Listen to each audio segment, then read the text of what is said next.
I hope you're well. Welcome or welcome back to my channel, and welcome to today's video, which is my August wrap-up. Now, I severely, and when I say severely, I mean severely, underestimated how busy August was going to be.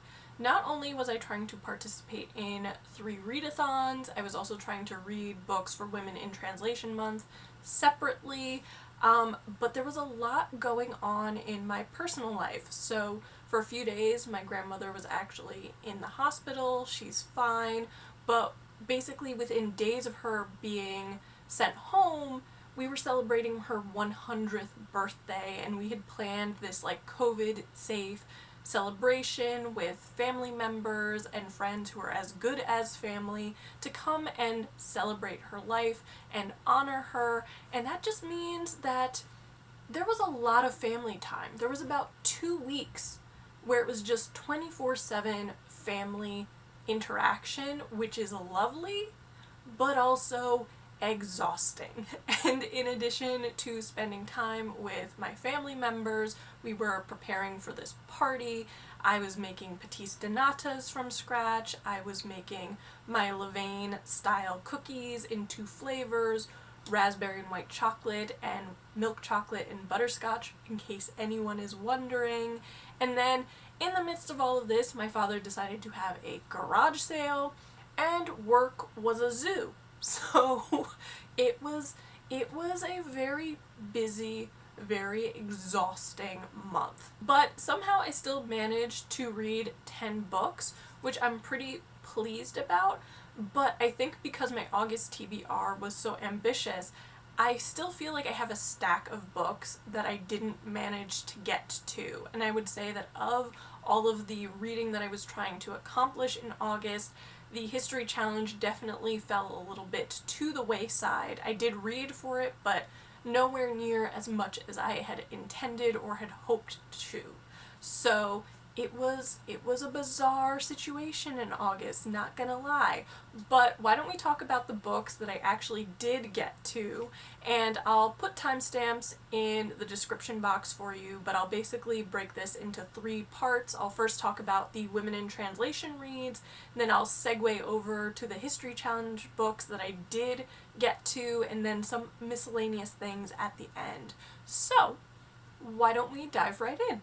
Also, I'm pretty sure I'm already regretting wearing my rugby shirt today. It's not quite that chilly, but I'm embracing the fall vibes for September already, maybe prematurely.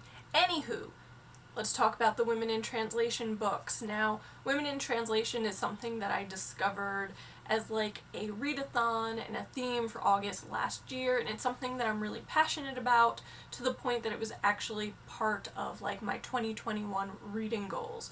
So I did read 5 books for Women in Translation Month, and there is a vlog on all of them, so if you want to get into more detailed analysis of the books themselves, that's over there for you. I'll put that in the cards as well. But the first book that I want to talk about is Isa's Ballad by Magda Szabo, with all of my glorious flags and annotations. And this was one of the books that I was most excited about for August, because I've read 2 books by Magda Szabo and I loved them both. She was in sort of like the running to become a new favorite author of mine, and this is the book that clinched it for her. She is now a favorite author of mine. I have now read 3 of her books. This was another 5-star read for me when it came to Magda Szabo, and it was honestly just as breathtaking as the other books that I have read. I would say that this is more in the vein of The Door rather than Abigail, which is more YA, but it's still so gorgeous. And just as an FYI, it is translated from Hungarian. So the book is really about the relationship between a mother and her grown daughter, Eddie, who I think I might have been saying Eddie in the entire vlog, maybe by chance. My bad. Eddie is the mother. Her husband of 50 years has passed away at the beginning of the book, and her daughter, who lives in Budapest, has decided to basically pack her mother up, move her from their like small town to Budapest to live with her. And it is a book that explores their relationship as much as it does explore the difference between sort of the older generation and the newer generation and what they might represent. Eddie definitely represents this old world in everything that she does. She is more aligned with what would be the like Austro-Hungarian Empire. The way that she remembers street names goes back to that time. There are allusions to that imperial family. She's also someone who is like very, very suspicious of most technology. One of the first things we learn about her is that she is terrified of a toaster, and she is transplanted from this town where she knows everyone, where her sort of superstitions and religiosity are kind of just accepted, and moved to Budapest, which represents this like modernizing communist Hungary that her daughter, who is a scientist, who doesn't believe in all of that religious stuff and kind of lives as a modern woman, having relationships with men and that sort of thing.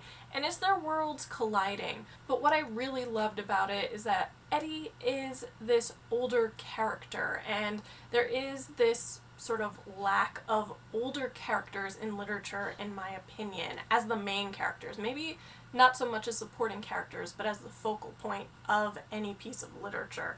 That's just something I've noticed, so I really appreciated that about this. But once again, you have this beautiful, beautiful writing, and I think it's beautifully written because of the way that Magda Szabo is able to express emotions with her characters, going about these simple day-to-day parts of life in this way that is really poignant and heartfelt and relatable, and I just really enjoyed it. Again, this is a story that if you're not into like very character-driven stories, it's probably not for you. This is not a book where you have a lot of big momentous things happening. It is really the story of regular people living their regular lives, and that's something that I've discovered I really, really enjoy about books in general. I will say though that I did not see the end of this book coming, and again, that was just Magda Szabo being masterful in her writing, so I really enjoyed it. There are several other Magda Szabo books out there that have been translated into English, so I definitely want to read those, but I can safely say she is one of my favorite authors now. The next book is Garden by the Sea by Mercy Rodoreda, which was translated from Catalan, and this is a book that I really, really enjoyed. It's just over 200 pages, so I think it might be more a novella than it is a novel, but I totally stand by my description of this book being Great Gatsby set in Spain. There's something about the characters, something about the events that take place that just very much scream Great Gatsby, and so I think that if you really love that novel, that you would potentially really love this as well. So the focus of the novella is this villa, which has this garden by the sea, and the inhabitants of the villa, this young, wealthy, beautiful couple, often summers at the villa where they bring their friends, and their gorgeous, wealthy friends also get up to all sorts of shenanigans with them, bringing exotic creatures like lions and mischievous monkeys, and also just throwing parties and jetting off to France or jetting off to Barcelona or whatever the case may be. They just live it up, very much the roaring 20s, hedonism at its heights, and they're just having a grand old time. And there is the gardener who has been taking care of this gorgeous garden through basically several owners of the villa at this point. And he is a widower and is at this really interesting point where he both seems to be able to befriend the owners of the house and their friends while also befriending the other people who are serving at the house. And it's this story of this gardener and sort of this upstairs downstairs look at what the wealthy people are doing and what kind of the servants' impressions of the wealthy people are during this time. I would say that the book starts out fairly quietly. I would say that nothing really happens for the first half of the book. So like the first 100 pages of the book, you're just seeing these wealthy people do their thing, essentially. But then basically right at the middle of the book, things start getting a little suspicious. There is talk of the mistress of the house and her like past and how that comes, and there's like something dark that starts to weave itself in because of this history and this past that I had not seen coming from the first 100 pages of the book, but it definitely made the last half of the book really, really compelling to me. I would say that this is a book that is a 4-star read for me. I think it might have benefited from either being even shorter or from maybe just not having quite as much sort of preamble to get to the excitement of the second half of the book. And even with the excitement, it's still not like an action-packed book, if that makes sense. Like, stuff is happening, but if you want like a very plot-driven or action-packed book, this isn't going to be for you. Again, this feels very much like a book for someone who is interested in The Great Gatsby, who's interested in reading things in Catalan, who's interested potentially in novellas, that sort of thing. It is still a very character-driven story though. But I really enjoyed it, and I'd be interested in reading more by this author in the future because I do think that this was a pretty fun ride. The next book is Moonbath by Yannick Lehans, which is translated from French. The author is Haitian, however, and this was a book that I actually read for my work book club for Women in Translation Month. That was kind of the theme at work as well, and this is a book that I still don't know that I fully grasp what I read. This is a book that requires a very active reading, and when I say that, I mean that this is not a book that you can kind of skim through, because you do have to like refer to this family tree that's at the back to kind of keep track of the various people that we're talking about. You also have to continuously refer to this glossary of Creole words that are used throughout the story, and it's a very active type of reading process, and I think that I might have done this book a disservice by trying to read it as quickly as I did, but it is essentially this story of several generations of this family living in rural Haiti over the course of like 80 to 100 years, and it's a really interesting story for a number of reasons, but it's also a really frustrating story for a number of reasons. So I found it really, really interesting the way that religion seemed to be an overarching theme of the book, not just like Christianity as a religion, which does come into play, but also voodoo as a part of a religion and spiritual practice, and also a cultural one. So there was that element to it, and I did really appreciate the way that Haitian history was woven through this family's story and these 80 to 100 years leading up to like 1986.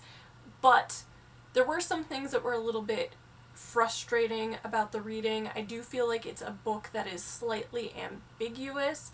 I don't think I really understood at what time period we were talking about until towards the end of the book, when they actually gave you like a marker and said 1986. Like, I had no idea historically where in the timeline of Haitian history we fell until that point.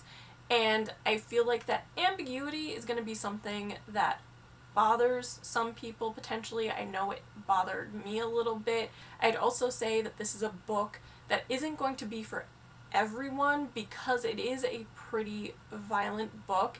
And I'm not just talking about sexual violence or gory violence. I'm talking about the fact that the language a lot of the time, the way things are described, is very violent and very jarring. And I think it's meant to be because it's meant to be uncomfortable.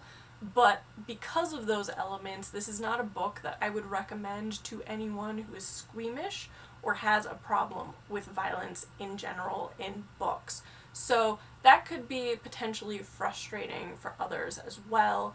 I ended up giving this book 3 stars. I do think that this is a book that needs a reread to fully enjoy and experience it, but I do think that for me it just wasn't exactly what I was looking for, not exactly my cup of tea. I did enjoy elements of it. As I said, I do think the writing is quite evocative and interesting and compelling, but the ambiguity of things drove me crazy, and the violent language, which is meant to make you uncomfortable, definitely succeeded in making me uncomfortable. But it's a book that I think is worth reading. Next up is Irene Nemirovsky's The Fires of Autumn, which is again another book that I was very, very much looking forward to reading this month, or in August, I guess, because I read another book of Irene Nemirovsky's last year. It is a firm favorite of mine. I talk about it on this channel constantly. It's coming like Rebecca was in 2020. I couldn't stop talking about that book in 2020. Sweet Frances, I cannot stop talking about. So I was really, really looking forward to reading this book, and I ended up giving it 4 stars initially when I read it, but then when I guess a week, 10 days had passed, and I had to film a vlog clip because silly me had forgotten to film a vlog clip with my final thoughts, I realized that the book hadn't left quite the impression on me of its predecessor, so I think I probably need to knock this down to like a 3.5. I did still really enjoy it. I do still really want to explore more of Irene Nemirovsky's books, but I just don't think that this one resonated as much with me. In the end, I would say that this does feel quite a bit like a prequel to Sweet Frances, just because of the timeline and also the geography of the book. So this one is set basically from the outbreak of the First World War through the interwar years and then to the first years of World War II, which is when Sweet Frances picks up with World War II. And it's this really interesting story, again, of people just going about their daily lives under these extreme circumstances. And the main character, Bernard, is a young man when we meet him, and he sort of glorifies war. He wants to go off and be a war hero, and he's a young man. He's like 17 or 18.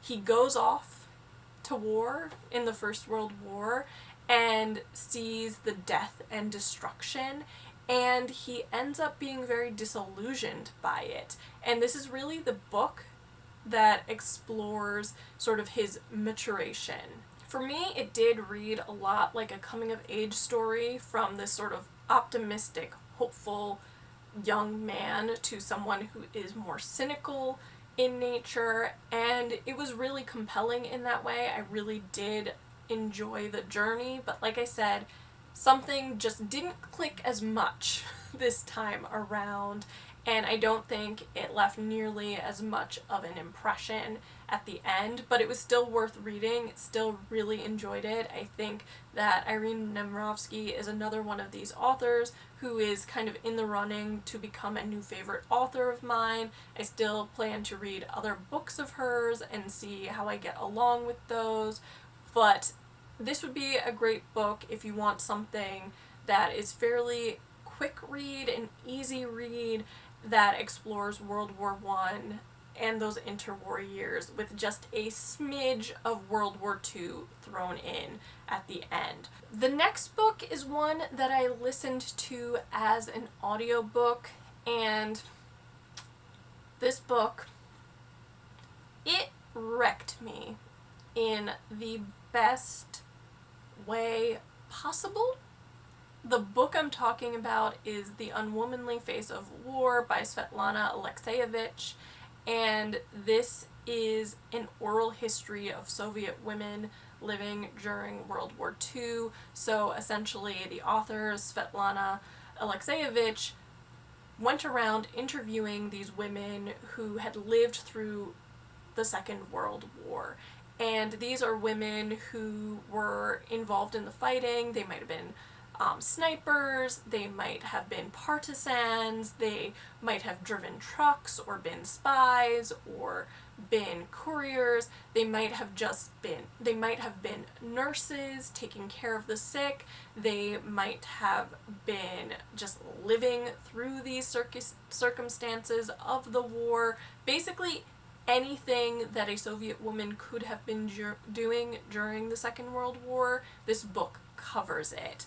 And she interviewed these women and has created this wonderful and incredibly powerful oral history of the women's experience during World War II. And it has so many buzzwords for me. I mean, it's set in Russia, it's the Second World War, it's women's history. Like, this book was made for me, and I was so blown away. But I think listening to what was an oral history as an audiobook was the best way to approach this, because these stories, I cried. Like, it was just so moving, and the way that these struggles these women faced was described by them themselves. It was unlike anything I had ever read before, because it was talking about stuff that the Russian censors didn't want shared, because it didn't glorify war in any way. It really talked about, like, the dark underbelly of the war. It talked about women's suffering, but just the depth of the stories, the way that I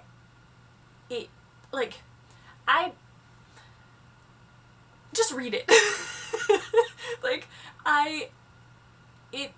it was so incredible. Like, I can't articulate it enough. It had such an impact on me. But the, like, emotional heft, these unsung heroes, these stories that I've never heard before, it was so incredibly inspiring. So needless to say, I did give it 5 stars.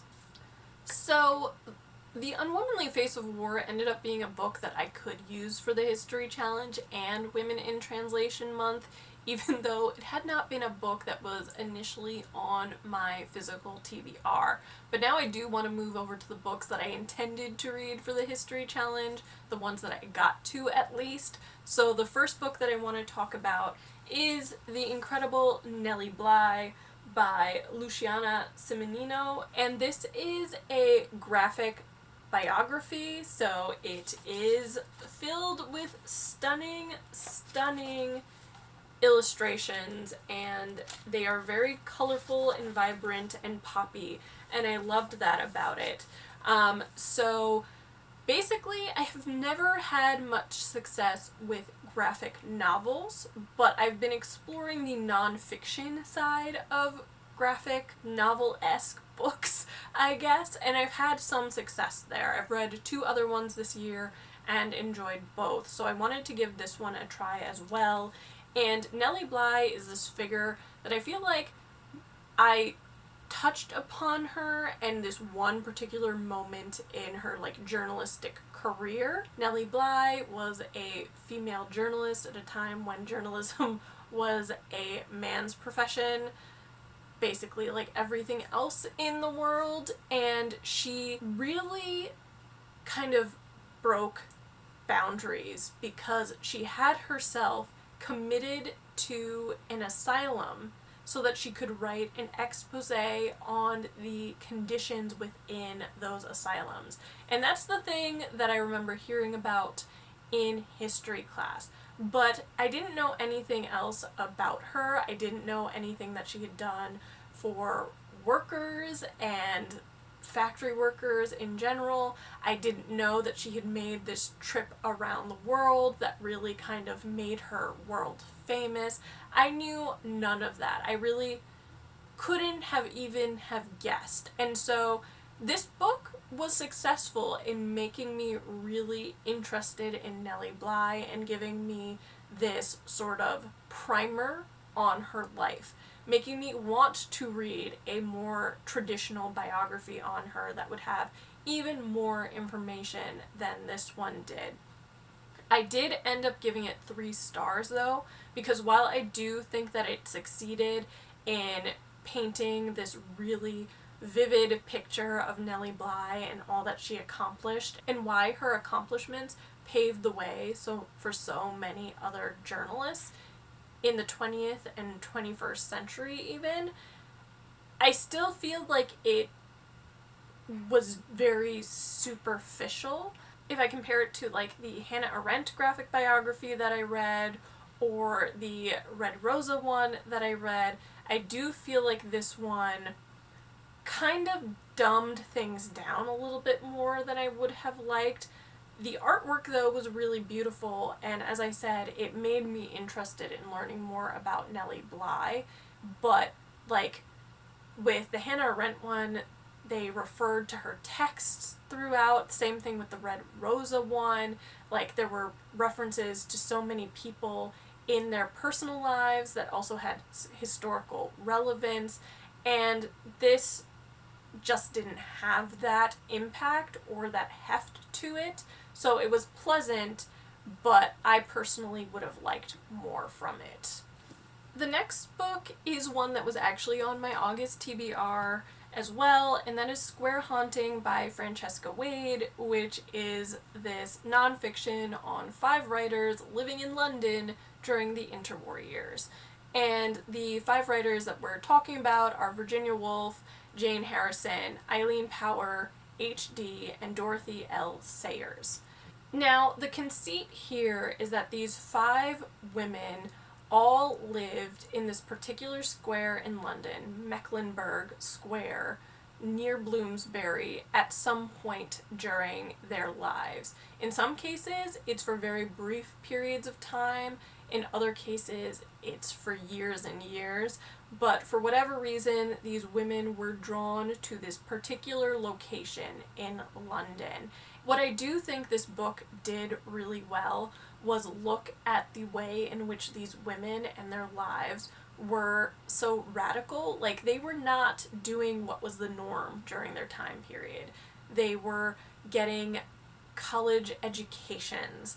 They were living in homes when they were single women. They were having affairs with men and in some cases women. They were trying to make money off of their writing and to have actual careers, and it was just so fascinating to hear about that and to see these women doing those things. It was also really interesting to see how, even though in some cases these women were different generations, their acquaintances, their contacts, a lot of the time were like connected, and you would be in one section and also be hearing about someone else who you'd already just read about.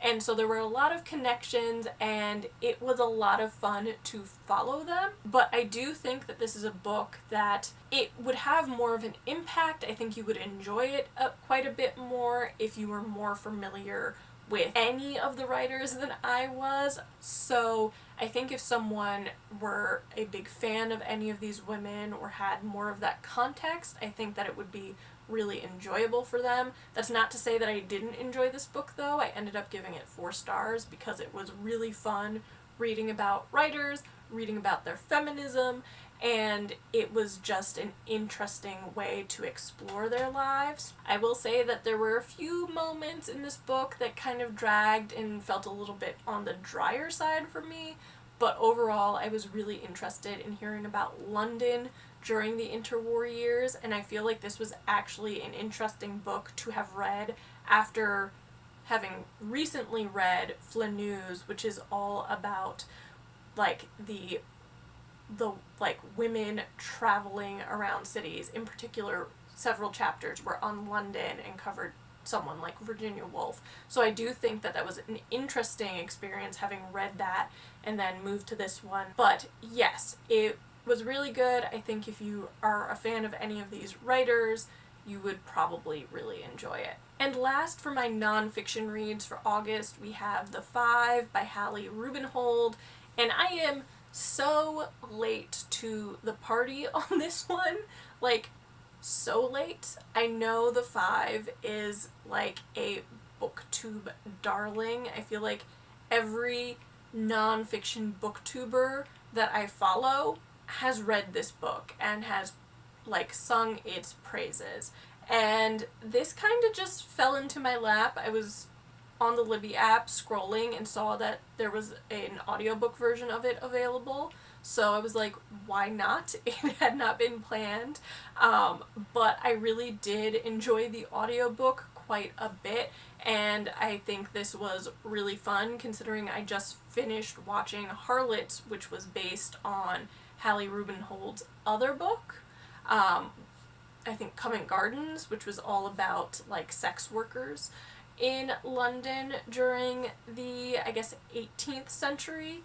But The Five is really, really interesting. It's this book that is exploring the 5 canonical victims of Jack the Ripper. And this book is different from kind of everything else out there because what it's doing is it's trying to look at these 5 victims and take back the narrative for them. And what I mean by that is essentially that history has branded these 5 women as prostitutes. And this book looks at the lives of these women, at least what we're able to find out about them, to try to explain that the odds were they weren't actually prostitutes. And this was a narrative that journalists of the day used and has continued to be perpetuated through history. But it looks at the ways in which these women's lives would have been difficult and really tries to paint this vivid picture of what life would have been like for them prior to meeting their end with Jack the Ripper. And so it's a really, really, really compelling story. And as someone who really loves true crime, especially when it has to do with serial killers, which is really, really morbid of me, I know, but I really enjoy it. I don't know what that says about me. In the end, I really did enjoy the book. I gave it 4 stars. I thought that the research was top-notch. I thought that the portraits that were painted of the 5 victims was unlike anything I'd ever read on Jack the Ripper or seen on Jack the Ripper. And so I can certainly understand why this book is so popular, because it was really, really fascinating, but it ultimately didn't resonate with me in the same way that something like The Unwomanly Face of War did, which was a 5-star read for me. And I think that's because I did feel like some of the book was a little bit repetitive or redundant, perhaps, because I do feel like I kept getting bashed over the head with the thesis of the entire work was which was essentially that these women have been painted as prostitutes throughout history's coverage of them, but the likelihood was that they weren't, and here's why. But you were basically reminded of that with every single victim that you were reading about, and that to me detracted a little bit from the overall story, but it's also like a minor quibble, I feel like, and probably doesn't bother most people. So yes, I would highly recommend reading it. I really enjoyed it. If you like true crime, I think this is a book that you would really enjoy. Or if you like Victorian history, I think you would enjoy it as well. But I would certainly be interested in reading Reuben Hold's other books. So moving right along to the miscellaneous books that I tried to read in August, the first being Bird Summons by Leila Abulela, and this is an interesting like contemporary literary fiction novel, I would say, with a focus on these three Muslim women who are making this pilgrimage to the Scottish Highlands to the burial site of this Scottish woman who actually converted to Islam, I want to say in the 19th or early 20th century. I'm a little hazy on those details, but the story is really about these three Muslim women who are at very different points in their lives and are all experiencing some sort of dissatisfaction with their lives. So it's really the story of them recognizing how they are dissatisfied and them going on this journey to kind of find themselves as they're trying to go to this particular grave site. And it was really interesting. I personally really enjoyed the first like 2/3 of the book, but then things get a little weird. And I mean, part of it gets weird because, again, one of the like motifs or themes in the book is that there's this like mythological bird that exists both in sort of Celtic lore and in the like Islamic lore, and one of them sees this bird and it kind of, things start to get like a little bit magical realism-y because of this bird. But then things go from just like, okay, she's having like these dreamlike sequences where she's talking to this bird, to like weird things just happen to all three women. And I don't get along with magical realism. Like, it's just not for me. So the fact that it got so weird towards the end was a bit of a turnoff. So I ended up giving this book 3.5 stars just because it really did get weird.